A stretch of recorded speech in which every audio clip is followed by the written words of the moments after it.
보란 듯이 전쟁을 일으킨 러시아가 결국 국가 경제까지 위기를 맞고 있습니다. 전쟁이 뜻대로 풀리지 않자 블라디미르 푸틴 러시아 대통령이 우크라이나에 협상을 제안했다는 소식도 들려왔습니다. 지난 2월 러시아가 우크라이나를 침공하자 서방은 곧바로 러시아에 경제 제재를 가했습니다.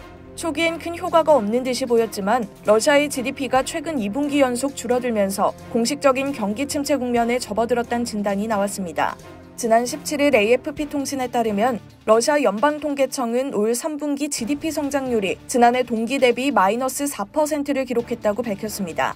러시아는 앞서 2분기에도 3분기와 비슷한 수준의 역성장을 했습니다. 일반적으로 GDP가 2개 분기 연속 줄면 해당국 경기가 침체기에 돌입했다고 보는데요. 특히 큰 타격을 입은 분야는 서방의 제재로 위축된 도매업과 소매업입니다.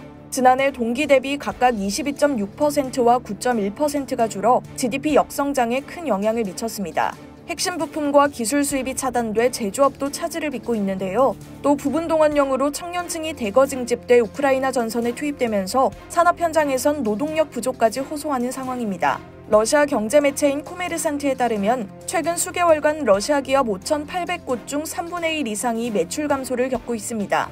지난 9월 시행된 예비군 30만 명 동원령으로 피해를 본 기업도 전체의 3분의 1에 달합니다. 다만 일각에선 러시아가 전방위 제재를 비교적 잘 버텨내고 있다는 분석도 나오는데요. 중국, 인도 등이 러시아산 에너지를 꾸준히 수입하면서 경기 침체 속도를 그나마 완만하게 만들었던 겁니다. 하지만 이 또한 오래가지 못할 전망입니다. 국제에너지기구는 내년부터 러시아의 가스 수출량이 급감할 것으로 전망한 뒤 전쟁이 전 세계 에너지 무역의 전면적인 방향 전환을 촉진하고 있다며 러시아가 유럽만큼 거대한 시장을 찾지는 못할 것이라고 덧붙였습니다. 러시아 경제에 침체를 가져온 서방의 제재는 군사력과도 직접 관련이 있습니다. 첨단 무기 제조에 필요한 부품 수입이 막혀 러시아 군사력이 종이호랑이로 전락한 겁니다.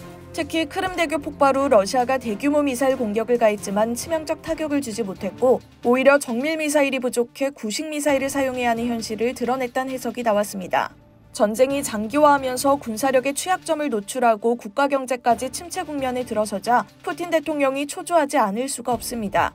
그래서일까요?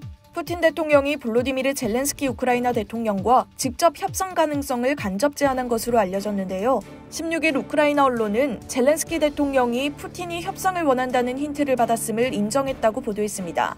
이에 따르면 젤렌스키 대통령은 키우에서 기자들에게 나는 푸틴 대통령이 직접 협상을 원한다는 신호를 받았다고 말했습니다. 이어 크렘린궁의 전형적인 비공개 협상이 아닌 공개 대화를 제안했다고 밝혔는데요. 과연 궁지에 몰린 푸틴 대통령의 다음 수는 무엇일까요? 이상 여의도튜브였습니다.